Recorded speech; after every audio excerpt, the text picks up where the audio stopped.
Bible Stories 15. Abram lets Lot choose.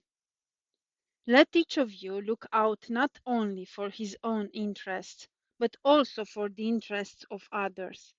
See Philippians chapter 2 verse 4.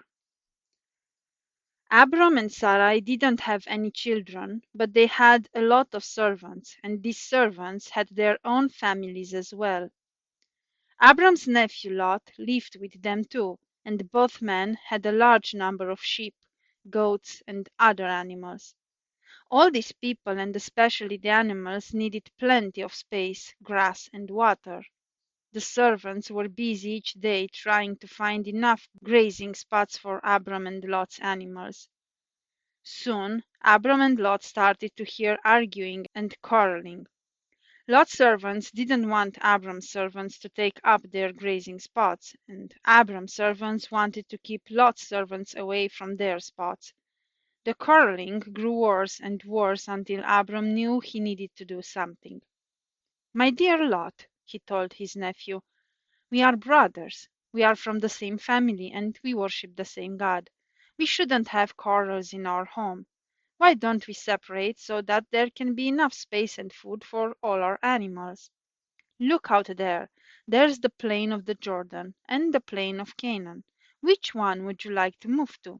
I'll take the one that you don't choose." Abram was being kind and generous to his nephew. As the uncle and the elder, Abram had the right to choose first, but he was loving and unselfish and trusted that God would care for him no matter where he ended up living. Sadly, Lot was not as unselfish, and he didn't think of his uncle first. He should have said, "Oh, uncle, you should be the one to choose first."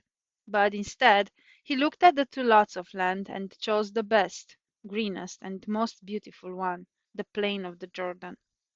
God was sad that Lot had been selfish, but he was pleased with what Abram had done. Even though Abram had to move to the plot of land that was not as fertile or beautiful as the land that Lot had chosen, God reassured Abram, "Look at all the land around you, even the land where Lot has gone to. I will give it to you and to your seed forever." Again, God reminded Abram that the Messiah would come from his family and that they would be given the earth. God promised the land forever.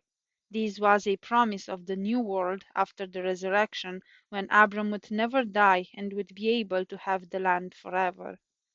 Abram had chosen to put others first, and God blessed him and took care of him.